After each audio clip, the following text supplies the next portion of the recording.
तो वो निर्विवाद रूप से शिवपाल सिंह की सीट है और वो जीतते हैं और उससे भाजपा को भी कोई तकलीफ नहीं। यहाँ तो चूंकि सदर सीट है तो यहाँ सवर्ण बाहुल है, इसमें ब्राह्मण वोट, बनिया वोट, लोधी वोट, जैन, कुछ अन्य पिछड़ा और अन्य दलित, ये वोट भी भाजपा को मिलता है। ये भाजपा की एक मजबूत सीट रही। अगर लोधी समाज के व्यक्ति को किसी को देता है टिकट तो बीजेपी को नुकसान हो सकता है। बीजेपी का अटूट वोट है लोधी समाज का, तो वो तभी टूटता है जब उसके वर्ग का कोई व्यक्ति खड़ा हो। लोधी और शाक्य ये बहुत निर्णायक वोट रहते हैं। पिछली बार शाक्य कैंडिडेट था समाजवादी पार्टी में, तो शाक्य और जो कुशवाहा वोट था वो उधर गया, तो बहुत कांटे मार्जिन बहुत कांटे का रहा। तो दबदबा मेरी नज़र में विपक्ष का ही रहेगा। नमस्कार, यूपी तक में आपका स्वागत है। 2027 के विधानसभा चुनाव से पहले माहौल क्या है यह जानने की कोशिश करते हैं। इटावा जिले में 2022 के चुनाव में 3 विधानसभाओं में यहां पर समाजवादी पार्टी ने 2 विधानसभाओं पर जीत दर्ज की थी और एक जो सदर की सीट थी वह भारतीय जनता पार्टी ने जीती। दोनों विधानसभाओं की बात की जाए तो जसवंत नगर विधानसभा में शिवपाल सिंह यादव और भरथना विधानसभा में राघवेंद्र गौतम समाजवादी पार्टी से विधायक चुने गए। तो वहीं इटावा सदर की जो सीट है उसमें वह भारतीय जनता पार्टी की विधायक सरिता भदौरिया ने जीत हासिल की। लेकिन 2024 के चुनाव में लोकसभा में समीकरण बदल गया था। तीनों विधानसभाओं में 2024 के लोकसभा में समीकरण बदलते हुए लगातार समाजवादी पार्टी और कांग्रेस के गठबंधन से समाजवादी पार्टी आगे रही और उसने समीकरण बदलते हुए इटावा लोकसभा में जीत दर्ज की। अब 2027 में क्या माहौल रहेगा और किस तरह यहाँ पर समीकरण बनेगा, आइए जानते हैं दिग्गज पत्रकारों से। इटावा जनपद में 3 विधानसभाएं हैं जो इस बार तीनों विधानसभा में चुनाव होगा और कौन सा दल इस बार हावी रहेगा, कौन से मुद्दे रहेंगे, ये जानने और समझने की कोशिश करेंगे और क्या जाति समीकरण रहेंगे या विपक्ष हावी होगा, यह सब चीजें समझेंगे। मेरे साथ इस समय वरिष्ठ पत्रकार हैं विशुन चंद्र यादव जी, विशुन कुमार यादव जी, जो पिछले 40 वर्षों से पत्रकारिता कर रहे हैं और निश्चित ही उनका अनुभव, इतने चुनाव कराए हैं, तो क्या इटावा जनपद का समीकरण है, यह सब जानने समझने की कोशिश करते हैं। सर, क्या लगता है कि इटावा जनपद में जो आने वाला विधानसभा चुनाव है, क्या मुद्दे विपक्ष के हावी रहेंगे या फिर सरकार सत्ता पक्ष की जो गतिविधियां हैं उनसे ये आगे बढ़ पाएंगे? देखिए त्रिपाठी जी, ये जो हमारे विपक्ष है, मेन विपक्ष अगर देखा जाए तो समाजवादी पार्टी है बीजेपी के खिलाफ। चूँकि सरकार के खिलाफ तो जनता हो ही जाती है, तमाम चीज़ें पूरी होती, तमाम चीज़ें नहीं हो पाती हैं, नहीं हो पाती तो खिलाफ रहते हैं। तो दबदबा मेरी नज़र में विपक्ष का ही रहेगा। इटावा में 3 विधानसभाएं हैं, जैसे एक जसवंत नगर विधानसभा है जिसमें शिवपाल सिंह यादव, जो बड़ा नाम है, समाजवादी पार्टी के राष्ट्रीय महासचिव हैं और वो वहां से लगातार पिछले 7 चुनाव जीत चुके हैं। क्या लग रहा है कि शिवपाल सिंह की वह सीट बनी रहेगी और कौन सा जातीय समीकरण वहां पर ऐसा है जो जिनकी वजह से वो जीते? देखिए, शिवपाल सिंह जी की सीट जो है अटूट सीट है मेरी दृष्टि में, और उसका जाति समीकरण के हिसाब से भी उनके पक्ष में जाता है, जिसका कारण है कि वहाँ जो बैकवर्ड का यादव और शाक्य वोट है वो उनके साथ है, और साथ में ही अन्य वर्ग में भी उनका प्रभाव है शिवपाल सिंह जी का। जो भी वर्ग हैं, ऐसा नहीं है कि सिर्फ 2 वर्ग में है, और उन्होंने काम किए हैं, लोगों के तमाम एहसान किए हैं, लोगों पे सहायता की है, तो इसलिए उनकी सीट देखा जाए तो बहुत ही मजबूत सीट है। भले ही वहाँ कोई भी उतारा जाए लेकिन सक्सेस नहीं हो पाता है। सदर विधानसभा सीट है इटावा की, जिसमें भारतीय जनता पार्टी के विधायक हैं इस समय सरिता भदौरिया। यहाँ पर क्या लगता है कि इस बार क्या कैंडिडेट बदलने की संभावना रहेगी या परंपरागत तरीके से वो फिर रिपीट होंगी और यहाँ कौन सा दल जीतने की संभावना है और कौन सा कास्ट प्रभावित करेगा? देखिए, आपका प्रश्न 2-3 प्रश्न है एक प्रश्न में। नंबर 1 तो हम लोग ये नहीं गारंटी कर सकते कि इसको ही टिकट सत्ताधारी दल का मिलेगा, किसी भी दल के बारे में। वो इसकी अपनी अ, सर्वाधिकार है, वो किसे वोट देगा। दूसरा, स्थानीय सदर विधायक हैं, उन्होंने भी काम किए हैं और कर रही हैं, और जाति समीकरण देखा जाए तो अच्छा है उनका। सवर्ण वर्ग के साथ बैकवर्ड का वोट भी उन्हें मिलेगा, साथ में संगठन भी उनके साथ है। इसी के साथ सबसे बड़ी बात यह है, विपक्ष में जो लीडिंग पार्टी है समाजवादी पार्टी, उसमें किसे टिकट मिलेगा उसके ऊपर उनकी जीत हार निश्चित होगी। लेकिन विपक्ष में समाजवादी पार्टी पिछली बार भी कांटे की टक्कर थी। जो कैंडिडेट थे सर्वेश साग, वो बहुत कम अंतरों से हार जीत हुई थी। क्या लगता है कि इस बार विपक्ष भी टिकट अगर बांटेगा तो किस जात का वोट हावी होने की वजह से किसको देने की संभावना है, किस जातिगत कैंडिडेट को मिलने की संभावना है? नाम नहीं पूछ रहा हूं मैं, केवल जात के आधार पर अगर भी पूछे तो किसको देने से विपक्ष को फायदा हो सकता विपक्ष को फायदा ये हो सकता है कि वो अगर लोधी समाज के व्यक्ति को किसी को देता है टिकट तो बीजेपी को नुकसान हो सकता है। हाँ, और बीजेपी लोधी समाज में वो व्यक्ति हो जिसके साथ लोधियों की वर्ग की संपैथी हो और उनके यहाँ जो समीकरण है वो बीजेपी का अटूट वोट है लोधी समाज का, तो वो तभी टूटता है जब उसके वर्ग का कोई व्यक्ति खड़ा हो। तो अगर समाजवादी पार्टी ने अपने किसी अच्छे व्यक्ति को लोधी समाज के दिया तो वो कांटे की टक्कर फिर होगी। है? भरथना विधानसभा है, वो भी बड़ी चर्चित है। समाजवादी पार्टी से इस समय विधायक है राघवेंद्र गौतम, दलित समाज से आते हैं। दलित समाज का वोट बैंक वहां ऐसा बताते हैं कि हावी रहता है। तो क्या लग रहा है कि इस बार भारतीय जनता पार्टी जो पुराने कैंडिडेट को उसको उतार सकती है या फिर समाजवादी पार्टी की सीट उनकी बनी रहेगी? देखिए, सिद्धार्थ शंकर जी वहाँ बीजेपी के कैंडिडेट अगर आते हैं दोबारा तो संभव है कि अब की बार वहाँ पर बदलाव देखने को मिल सकता है, क्योंकि वो पढ़े लिखे व्यक्ति तो हैं ही, साथ में गौरी शंकर जी का जो पृष्ठभूमि रही है हरिजनों के साथ सवर्ण वर्ग में, उसका लाभ उनको मिल सकता है। और देखिए, सत्ता पक्ष का व्यक्ति तो काम करा लेता है, विपक्ष का व्यक्ति काम कराने में नाकाम रहता है और वो तमाम नाकामियां छिपाने के लिए काम नहीं करा पाता, तो जनता उससे रुष्ट हो जाती है। जितनी इनकम्बेंसी सत्ता पक्ष की होती उतनी विपक्ष की भी घातक हो सकती है।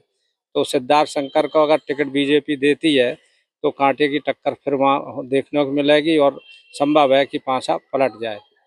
देखिए, मेरे साथ वरिष्ठ पत्रकार थे, उन्होंने अपना अनुभव साझा किया। मेरे साथ और भी लोग हैं। मेरे साथ है शिवम श्रीवास्तव जी, जो अमर उजाला में काफी समय से पत्रकारिता कर रहे हैं और राजनीतिक समाचारों पे बड़ी पकड़ है। शिवम जी, क्या लगता है आपको कि इटावा विधानसभा चुनाव में, राजनीतिक तीनों विधानसभाओं में क्या असर देखने को मिलेगा? क्या विपक्ष के मुद्दे हावी रहेंगे? आप देख सकते हैं, जैसे हमारे वरिष्ठ सहयोगी ने बताया कि सारी चीज़ें, चूंकि अभी कई चीज़ें टिकट पे निर्भर करेंगी, कई स्थितियां वो अलग होती हैं कि चुनाव का जब समय आएगा, लेकिन तमाम बार होता है कि मुद्दे स्थानीय के साथ नेशनल मुद्दे भी काम करते हैं। तो अब इन मुद्दों पे क्या उस समय के परिवर्तन होंगे वो उसी समय क्लियरली कह सकते हैं। लेकिन जैसे कि आप जसवंत नगर की बात कही गई, तो सपा की एक सबसे मजबूत सीट है जसवंत नगर, जहां पिछली बार भी भाजपा ने प्रयास किया था। आपका जो उपचुनाव हुआ मैनपुरी का, उसमें भी प्रयास हुआ, क्योंकि उसमें भी जसवंत नगर विधानसभा सीट की अहम भूमिका रहती है। तो वहां तो आप सीधे तौर पे ही कह सकते हैं कि सपा की सीधी वहां अच्छी पकड़ है और एक बड़े उनके दिग्गज नेता हैं शिवपाल जी। तो जहां कंपटीशन ना के बराबर होता है, काफी प्रयासों के बाद कर भी चुके और आगे भी स्थितियां रही तो वो ना के बराबर ही रहता है। बाकी आपकी सदर सीट की अगर हम बात करेंगे, तो सदर सीट पे भी चूंकि अभी जो सदर विधायक हैं, उस पे उनका चूंकि वो जनरल से हैं, जनरल का अच्छा वोट बैंक भी है सदर में, और उसके साथ उनकी पिछड़ों में भी अच्छी पकड़ मानी जा सकती है। तो अब वही चीज है कि अगर दूसरा टिकट किसे मिल रहा है, अब उसमें सपा पिछड़ों पे खेल रही है या पिछड़ों में भी किस पे, जैसे भाई साहब ने कहा कि लोधी को मिलना चाहिए, तो लोधी और साग के दोनों ही यहाँ पे वोट मजबूत है। तो उनमें किसे टिकट मिल रहा है और यहाँ पे भी टिकट किसे रिपीट हो रहा है या फिर बदलाव हो रहा है, तो उस पर निर्भर करेगा। भरतना जो आपकी विधानसभा है, भरतना विधानसभा आपकी एक कंपटीशन वाली स्थिति की हो सकती है, क्योंकि वो एक एससी सीट है और वहाँ पे जो अभी भाजपा का निर्णय होगा उस पर बहुत सारी चीजें निर्भर करेंगे। अहम उसमें होगी कि वहाँ भाजपा का निर्णय भरतना में क्या भरतना को लेकर होगा, उस पे निर्णय करेगा। बाकी फिर रिजल्ट सारी चीजें तय करेंगे कि क्या होगा। लेकिन अभी की स्थिति है कि एक सीट कंफर्म है और एक का थोड़ा सा वेटेज बढ़ा हुआ है अगर सदर का है, और भरतना सीधे सीधे पार्टी की। क्या लगता है कि भरतना इस बार सपा के खाते में रहेगी या भाजपा ले सकती है? नहीं, वो मैंने आपको बताया कि भाजपा, चूंकि वहाँ भाजपा का भी भाजपा और सपा का लगभग, चूंकि वहाँ पे जनरल कास्ट की भी अच्छी वोट बैंक है, सब चीजें, लेकिन वो टिकट पे ही निर्भर करेगा कि वहाँ सपा का जो हो रहा है वो रिपीट हो रहा है, सामने जो भाजपा को दिया जा रहा है वो किसे दिया जा रहा है, वो जो उस समय के समीकरण होंगे वो सारी चीजें तय करेंगे। तो अभी लेकिन परिस्थितियां वहाँ ये है कि जब टिकट क्लियर हो जाएगा तभी अब आप उस पर कुछ कह सकेंगे, लेकिन दोनों की स्थितियां हैं वहाँ, आप मान लीजिए जी। क्या लगता है कि जनपद के मुद्दे हावी रहेंगे या फिर प्रादेशिक, जैसे राम मंदिर का मुद्दा चोरी का चल रहा है क्योंकि, और पीडीए का भी इशू चल रहा है, तो कौन सा हावी रहेगा? विधानसभा का चूंकि चुनाव है तो विधानसभा के चुनाव में प्रादेशिक मुद्दों के साथ स्थानीय मुद्दे ही बहुत काम करते हैं। इसीलिए कहते हैं कि लोकेलिटी जो आपकी होती है उसका बड़ा इम्पैक्ट दिखता है। जो स्थानीय नेता होता है उसकी पकड़ पे भी सारी चीजें निर्भर करती हैं। समीकरण तो काम करते ही हैं, लेकिन उसकी एक अपनी खुद की भी पकड़ काम करती है। तो नेशनल तो और प्रादेशिक मुद्दे तो काम करेंगे, लेकिन जो स्थानीय वर्किंग है वो उस पर भी निर्भर करेगा। लास्ट में आदमी वो लास्ट में समीक्षा कर ही लेता है कि फला चीज हम कह रहे थे तो फला चीज हुई, और कहाँ तक आप करा पाए उस पर निर्भर करेगा। देखिए, मेरे साथ अमर उजाला के वरिष्ठ पत्रकार थे जिन्होंने अपना बड़ा अच्छे से ओपिनियन रखा। मेरे साथ है सुधीर मिश्रा जी, वरिष्ठ पत्रकार हैं पिछले 40 वर्षों से। आप भी पत्रकारिता कर रहे हैं, बड़ी संपादकीय लिखे हैं, राजनीतिक क्षेत्र में बड़ी पकड़ है। क्या लगता है सर आपको कि इटावा जनपद, जो उत्तर प्रदेश के लिए एक केंद्र बिंदु रहता है राजनीति का, इस बार के चुनाव में, विधानसभा चुनाव में, तीनों विधानसभाओं में क्या होने वाला है? कौन कौन सा दल अपना सीट प्राप्त कर पाएगा या रिपीट? देखिए, एक स्थिति ये भी होती है कि कोई सत्ता में, जैसे भाजपा सत्ता में है इस समय, 2 बार से है और तीसरी बार के लिए प्रयासरत है। जैसे अभी बात आई थी कि एंटी इनकम्बेंसी की, जैसे सत्ता में होती तो विरोध होता है। ऐसा तब होता है कि जब विकल्प उससे बेहतर सामने हो। अगर बेहतर विकल्प सामने है तो बदलाव की चीजें एक काउंट की जाती है, अनुमानित की जा सकती है कि बदलाव होगा। और इसका एक उदाहरण मैं बंगाल के चुनाव के रूप में देना चाहूंगा कि जैसे वहाँ लगातार ममता बनर्जी थी, 3 बार से थी, तो एंटी कंबेंसी तो थी, हुई, लेकिन बेहतर विकल्प के रूप में जनता को नजर आई कि भारतीय जनता पार्टी को अब आना चाहिए। इससे पहले कम्युनिस्टों का 20 साल राज रहा। तो जब बेहतर विकल्प सामने होता है तो बदलाव की स्थिति है। आज जो परिस्थिति है प्रदेश में, विधानसभा के चुनाव हैं, स्थानीय मुद्दे भी कुछ प्रभावित करेंगे और कैंडिडेट की छवि भी उसमें असर डालती है। जैसे पिछले लोकसभा चुनाव में डाला, ये भारतीय जनता पार्टी की सीट होते हुए भी कैंडिडेट की छवि के कारण भारतीय जनता पार्टी चुनाव हार गई। तो इस बार कैंडिडेट कौन होगा, अभी तो ऐसा लगता है कि जैसे भरतना की बात हुई, जसवंत नगर की पहले कर लेते हैं। जसवंत नगर में तो वो निर्विवाद रूप से शिवपाल सिंह की सीट है और वो जीतते हैं, और उससे भाजपा को भी कोई तकलीफ नहीं। भाजपा भी नहीं चाहती कि शिवपाल सिंह न हो या कोई और हो जाए। भाजपा को उनसे कोई दिक्कत नहीं, इसलिए वो तो उनकी पकड़। भरतना की सीट पर राघवेंद्र गौतम में अब उनकी जनता में उनने 5 साल का जो समय है कितना संपर्क किया, इस बात पर उनके लिए एंटी कम्बेंस मतलब कैंडिडेट का वो निर्भर करेगी। दूसरा, भाजपा किस कैंडिडेट को लाती है। जैसे अभी सिद्धार्थ शंकर जी का नाम आया, उनके पीछे उनकी एक बैकग्राउंड है कि जुगौरी शंकर जी इस जिले के बहुत लोकप्रिय नेता रहे और उनकी बहुत अच्छी छवि रही। वो जनता के बीच में बहुत मिलने जुलने वाले नेता थे। पर सिद्धार्थ शंकर के साथ ऐसा नहीं। सिद्धार्थ शंकर ने पिछला चुनाव लड़ा। जब चुनाव होता है तभी अगर आप क्षेत्र में आएंगे तो जनता इस बात को पसंद नहीं करती है। आपको बीच 3-4 साल, जो 5 साल का समय मिलता है, जब आप लड़के चले गए, अब चुनाव आने वाला है तो बीच में सक्रिय हो गए, ये चीज जनता को पसंद नहीं रहेगी।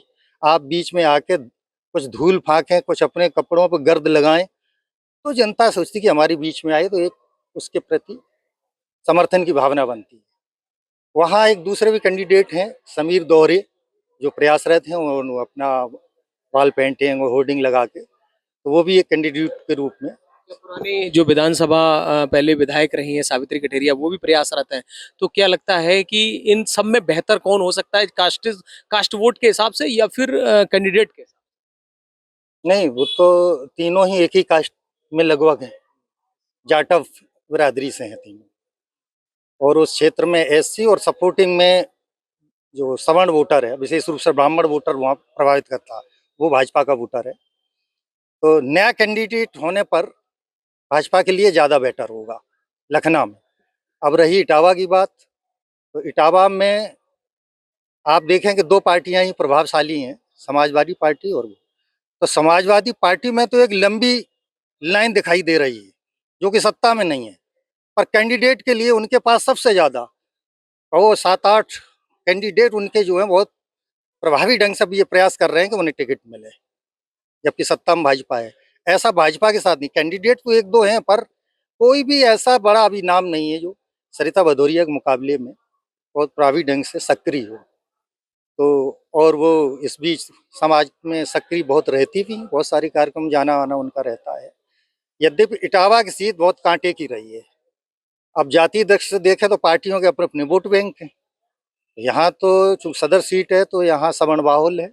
इसमें ब्राह्मण वोट, बनिया वोट, लोधी वोट, जैन, कुछ अन्य पिछड़ा और अन्य दलित, ये वोट भी भाजपा को मिलता है। ये भाजपा की एक मजबूत सीट रही है। अब दो दो जो वोट हैं पिछड़े वर्ग के, लोधी और शाक के, ये बहुत निर्णायक वोट रहते हैं। पिछली बार शाक के कैंडिडेट था समाजवादी पार्टी में, तो शाक और जो कुशवाहा वोट था वो उधर गया, तो बहुत कांटे, मार्जिन बहुत कांटे का रहा। ये भी देखना होगा कि उस समय संभवतः शिवपाल सिंह थोड़ा सा पार्टी से की विचारधारा से और उससे हाशिए पर थे, तो वो न्यूट्रल रहे, भाजपा को इसका लाभ मिला। इस बार वो समाजवादी पार्टी के लिए पूरी तरीके से सक्रिय पार्टी में है। तो अगर लोधी वोट, जैसे कि मेरे एक साथी ने अभी रखा कि अगर लोधी वोट भाजपा लोधी को दे, तो फिर जो साख को काशी जो वोट माइनस हुआ था भाजपा को, वो भाजपा को मिलेगा। ये डामाडोल स्थिति रहेगी, और अभी तो लोधी वोट जो है वो भाजपा ही कमाना है। क्या लगता है कि भारतीय जनता पार्टी को भी लोधी को ही टिकट दे दे तो समाजवादी पार्टी से टक्कर ले पाएंगे, या फिर जनरल जो चल रहा है उसी को ही रहना चाहिए? नहीं, ऐसा है कि ये बात जनरल सामान्य वोटों में भी ये जाएगी, और उनमें भी थोड़ा सा एक नाराजगी हो सकती है कि एक ही सीट हमें लोकसभा की सीट रिजर्व है, कम से कम एक ही सीट है जो रिजर्व जनरल है, जनरल सीट है, तो यहाँ जनरल कैंडिडेट को मिले। और लोधी वोट तो साथ ही में है, कल्याण सिंह के बेटे भारतीय जनता पार्टी में है, तो वो उनका एक लाभ मिलता है लोधी वोट से आते। तो इस बार क्या लग रहा है कि कास्ट के हिसाब से टिकट का बंटवारा होगा तभी ये लोग जीत पाएंगे? हाँ, कास्ट तो रहेगी, हाँ भी रहे। अन्य मुद्दे जैसे आपने बीच में कहा था कि कभी कभी यूजीसी को लेके, कभी ये अभी राम मंदिर चोरी का आ गया, ये आते हैं, लेकिन जब वोट करने जाता है वोटर, तब कास्ट भी रहती है और दूसरी आती मेन। अभी भी यहाँ यूपी में सुरक्षा का मुद्दा बहुत अहम है। सुरक्षा के मुद्दे पर जब उस समय वोट देते समय वोटर सुरक्षा को अहमियत देता है कि कौन सी सरकार सुरक्षा। देखिए, मेरे साथ थे वरिष्ठ पत्रकार और भी कैंडिडेट हैं, पूछूंगा मैं। आशीष त्रिपाठी जी है मेरे साथ, समाजसेवी भी हैं और पत्रकार भी हैं, काफी समय से कवरेज करते हैं। क्या लगता है आशीष जी आपको कि इटावा जनपद में तीनों विधानसभाओं में कास्ट हावी रहेगी या मुद्दे? देखिए, अगर जसवंत नगर विधानसभा क्षेत्र की बात करें तो मुझे लगता है कि वहाँ पे समाजवादी पार्टी ही काबिज रहेगी, क्योंकि कोई विकल्प नहीं है किसी के पास। और अगर कोई दावा करता है तो वो दावे हवा हवाई हो जाएंगे, क्योंकि वहाँ पे शिवपाल सिंह जी का दबदबा है और वो कायम रहेगा। इटावा सीट की बात करें तो यहाँ पर ब्राह्मण वर्ग जो है वो भाजपा से नाराज है। ये बिल्कुल जमीनी बात मैं आपसे कह रहा हूँ कि ब्राह्मण वर्ग भाजपा से नाराज चल रहा है। किन मुद्दों को लेकर नाराज है ये वो ही जाने, क्योंकि आप ये जैसे जानते हैं कि बिजली गिरने वाली है, ये हमें पता होता है, लेकिन बिजली कहाँ गिरेगी ये कोई नहीं जानता। तो ऐसा ही वोट होता है, वोटर कब किधर खिसक जाएगा आपको पता ही नहीं है। आप खूब दावे करते रहिए, नेताओं के साथ उनके साथ बैठक करते रहिए, लेकिन उसके अंदर जो मुद्दे हैं, जनता अपने बच्चों के भविष्य को लेकर चिंतित है। यूजीसी का मुद्दा ये दिखा चुका है, देश भर में बवाल हुआ। अभी भ्रष्टाचार का मुद्दा, तो भ्रष्टाचार और भविष्य को लेकर के जनता बहुत संवेदनशील है। अब वो स्थानीय मुद्दे तो छूट गए हैं, भविष्य के मुद्दे आगे आ गए हैं कि 5 साल हम अपने बच्चों का भविष्य किसके हाथ सौंपेंगे। कोई ऐसा व्यक्ति हो तो जो उसके लायक हो। तो अब दूसरी बात की जनता परिवर्तन भी चाहती है। एक ही नेता को देख देख के जनता ऊब चुकी है ना। उनके वादे सुन सुन के झूठे हवाई वादे। लाइन पार की अगर जल भराव की समस्या ले ले तो अभी तक वो जल भराव बना हुआ है, त्रस्त है, गंदगी से आदमी परेशान है। और चुनाव जैसे ही आता है उसमें कहा जाता है अरे साहब चिकनी सड़कें होंगी और नाले साफ हो जाएंगे और अभी करवाते और कुछ नहीं होता है। 5 साल बेचारा ठगा महसूस करता है अपने आप को वोट दे करके। तो ये स्थानीय मुद्दे हावी रहेंगे, भ्रष्टाचार का मुद्दा हावी रहेगा। राम मंदिर तो वो मुद्दा है ही, आस्था से जुड़ा हुआ है, तो कहीं ना कहीं वो वोट बैंक प्रभावित करेगा। इटावा की सीट भी डगमगा सकती है। अब अगर हम भरतना के साइड चलें तो भरतना में कास्टिज्म वोट हावी रहेगा। सिद्धार्थ शंकर अपना दावा ठोंके या समीर दौरे अपना दावा ठोंके या कोई अन्य ठोंके, कास्टिज्म हावी रहेगा। लेकिन जो विधायक हैं, जो सिटिंग विधायक हैं, उनका कार्यकाल भी देखा जाएगा कि वो जनता से कितने जुड़े रहे, पीडीए में कितना उन्होंने मदद की, पीडीए की मुद्दा कितना हावी रहा और कितनी लोगों की मदद करी।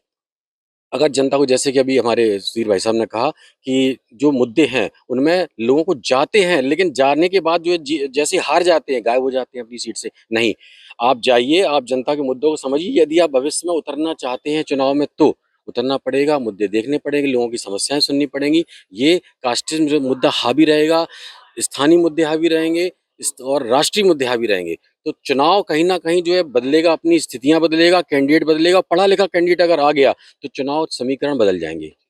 मेरे साथ थे आशीष जी, जिन्होंने बताया कि मुद्दे भी रहेंगे और निश्चित ही भ्रष्टाचार, बेरोजगारी, ये सारे मुद्दे हावी रहेंगे और सत्ता परिवर्तन की भी संभावना है। मेरे साथ है संजय चौहान जी, पिछले 25 सालों से पत्रकारिता कर रहे हैं।